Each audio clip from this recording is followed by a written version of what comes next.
Good morning, dear students. I hope you all are staying safe at your home.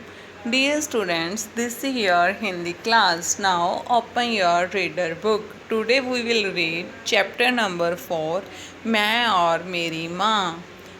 बेटा जी, आज हम हिंदी का part number 4 मैं और मेरी माँ रीड करेंगे। Page number 35। Let's start.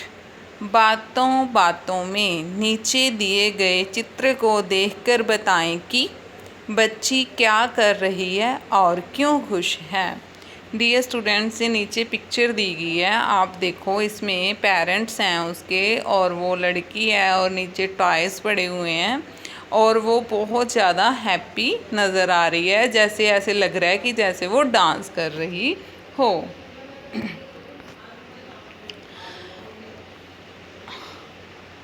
पापा तो ऑफिस जाते हैं और शाम को आते हैं। बेया स्कूल जाता है और वह भी दोपहर के बाद आता है। घर में पूरा दिन केवल 2 लोग रहते हैं, मेरी माँ और बोलो कौन।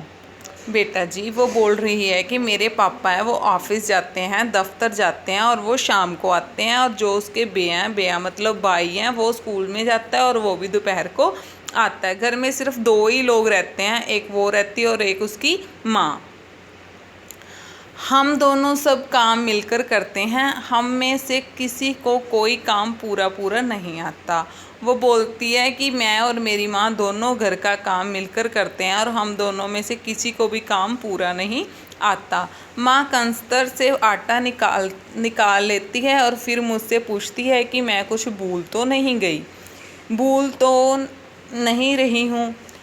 उस समय मैं ही याद दिलाती हूँ कि आटे में नमक तो डाला ही नहीं। जब उसकी माँ कंस्तर से आटा निकालती है, कंस्तर में बेटा जो आटा और दाल रखने का बर्तन होता है उसे कंस्तर बोलते हैं।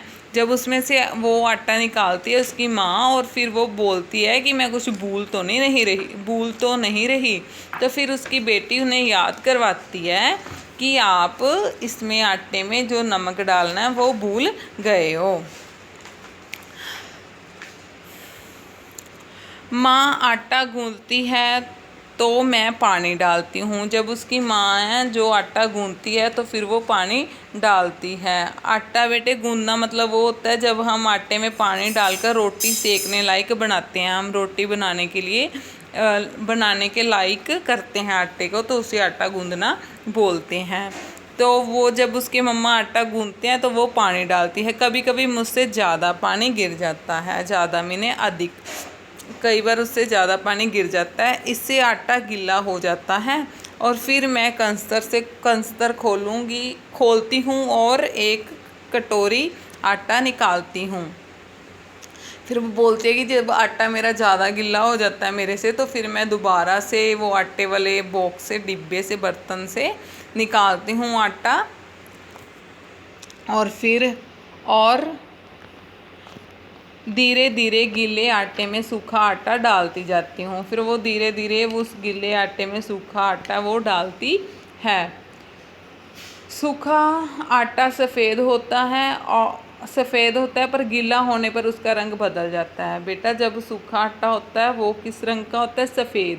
और जब उसे गीला करते हैं उसका रंग ना चेंज हो जाता है, थोड़ा लाइट येलो कलर हो जाता है आटे का।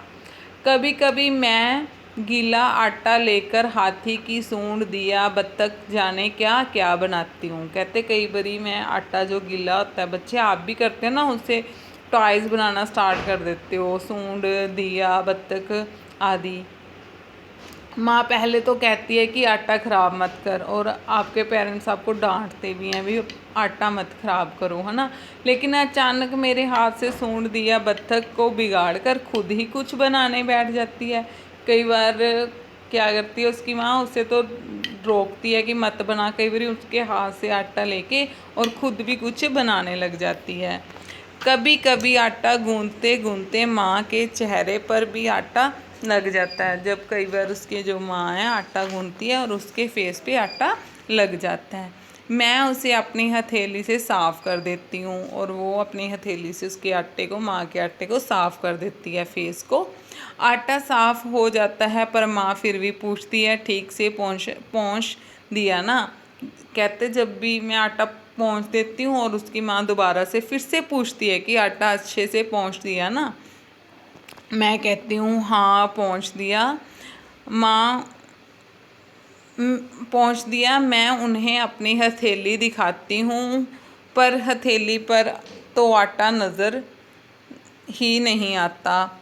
माँ कहती है कि देखो वहीं लगा होगा। जब वो अपनी माँ का जो फेस से आटा साफ़ कर देती है तो अपनी हथेली दिखाती है अपनी कि ये देखो माँ मैंने साफ़ कर दिया, लेकिन जो हथेली है उसके ऊपर आटा है वो नज़र नहीं आता।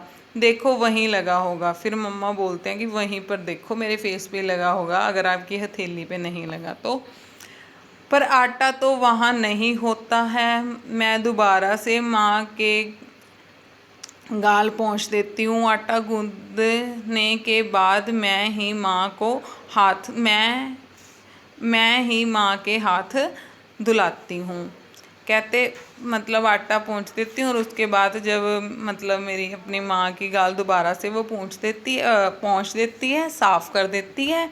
और आटा गूँदने के बाद उसके जो अपनी मम्मा के हैंड वॉश है वो वही करवाती है। माँ बड़ी हो गई है पर उसे कई चीज़ें नहीं आती। फिर वो बोलती है कि मेरी माँ बड़ी हो गई है लेकिन उन्हें कुछ चीज़ें हैं वो नहीं आती, इसलिए मैं हमेशा उसके साथ रहती हूँ। और बोलती है इसलिए ही मैं अपनी माँ के साथ हमेशा रहती हूँ, वह भी हमेशा मेरे साथ रहती हैं। वो दोनों एक दूसरे के साथ रहती हैं। बेटा जी आप यह लेसन अच्छे से रीड करो और समझो। बेटा जी कल हम इसके शब्दार्थ करेंगे। ओके बेटा, हैव अ नाइस डे।